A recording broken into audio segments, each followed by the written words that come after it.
అస్మద్గురుభ్యో నమః. శ్రీమతే రామానుజాయ నమః. మంచి మాట. నీకంటూ ఒకరు, అదేందో తెలుసుకుందామా? ఈ ప్రపంచంలో నీ కష్టాన్ని గురించి శ్రద్ధగా సానుభూతిగా వినే ఒక్కరైనా లేకపోవడం అన్నింటికన్నా పెద్ద దురదృష్టం. మన సంతోషాన్ని పంచుకునేవారుంటారు, కానీ మన కష్టాన్ని పంచుకోవడానికి, కన్నీళ్లను తుడిచిపోవడానికి ఎవరు ముందుకొస్తారు? మనం నవ్వుల్ని తోటివారితో, ప్రకృతితో పంచుకుంటాం, కానీ మన కన్నీటిని ఎవరు పంచుకుంటారు? దాన్ని పంచుకోవాలంటే అవతలి మనిషికి మధుర హృదయం ఉండాలి, మానవీయ కోణం ఉండాలి. తన హృదయపు పొరల పూలరేకులతో అవతలి వారి గాయపడిన గుండెను పదిలంగా పొదుపుకొని, గాయాల మరకలను తుడిచి, మాధుర్యపు మందులను వేసి, చిరునవ్వుల మృదుగా గాయంతో సేద తీర్చే ఔషధీయ హృదయం ఉండాలి. ఈ వైద్యానికి ఔషధం అవసరం లేదు, ధనం అగత్యం లేదు, మంచి మనసు ఉండాలి. అవతలి వారి గాయాన్ని తనదిగా భావించే, స్పందించే మనసు ఉండాలి. అలాంటి ఒకరు మనకుంటే మన కన్నీరు పన్నీరు అవుతుంది, కష్టం కూడా ఇష్టం అవుతుంది. శ్రీకృష్ణుని స్నేహితులకు కష్టం లేకపోలేదు, కన్నీరు రాకపోలేదు. నిజానికి అవన్నీ వాళ్లకు ఎక్కువ. కానీ అంత ప్రియమైన స్నేహితుడు ఉన్నాక, అంత మృదువుగా కన్నీరు తుడిచే సహచరుడు ఉన్నాక, అంతగా కష్టం పంచుకునే ఆత్మీయుడు మనకంటూ ఉన్నాక, కన్నీరు కాటు వేయగలదా? కష్టం వేటు వేయగలదా? కాదు మేఘం కూడా మధురమైన నాట్యం చేయదా? స్నేహాన్ని వెన్నలా పంచుకు తిన్న శ్రీకృష్ణుడు, అటుకుల్ని అమృతంలా ఆరగించిన శ్రీకృష్ణుడు, స్నేహితులు, సన్నిహితులు, సహచరుల దుఃఖ బాష్పాలన్నీ ఆనంద బాష్పాలుగా మార్చకుండా వదులుతాడా? వదలగలడా?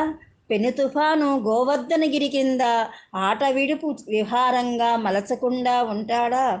రహస్యం కళ్ళల్లో, కన్నీళ్లలో లేదు, వాటిని తుడిచే ఆ అమృత హస్తంలో ఉంది.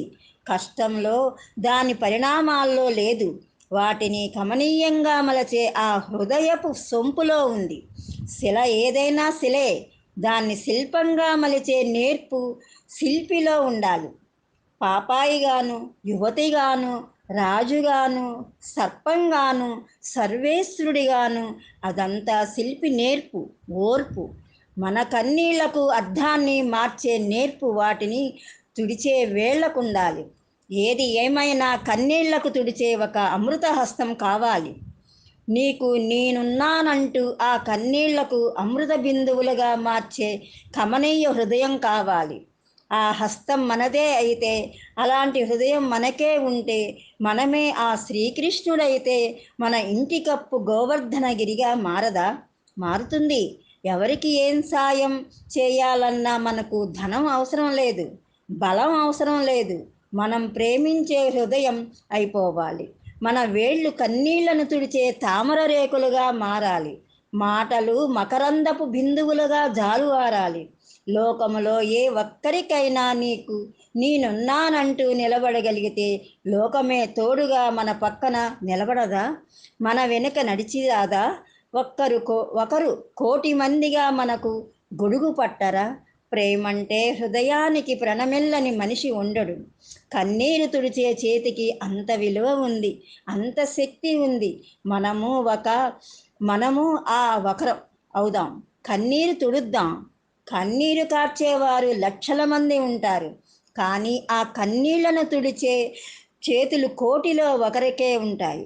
శ్రీకృష్ణుడు జీవితమంతా కష్టాలు, ఎదురు దెబ్బలతో సహవాసం చేసిన ఏ ఒక్కరోజో ఆ భావంతో బాధపడిన దాఖలా లేవా? ఎవరి సహాయాన్ని, సానుభూతిని కోరిన రుజువులు లేవు. ఎందుకంటే ఇతరుల కన్నీటిని తుడవడంలోని సాటిలేని ఆనందాన్ని తెలిసిన శ్రీకృష్ణుడు ఆయన. మరి మనము కూడా ఆ సాటిలేని ఆనందాన్ని పొందాలంటే మన చేతులతో ఇతరుల కష్టాలు, కన్నీటిని తుడిచే ప్రయత్నం చేద్దాం. లోకా సమస్తా సుఖినో భవంతు, సర్వే జనా సుఖినో భవంతు. జై శ్రీమన్నారాయణ.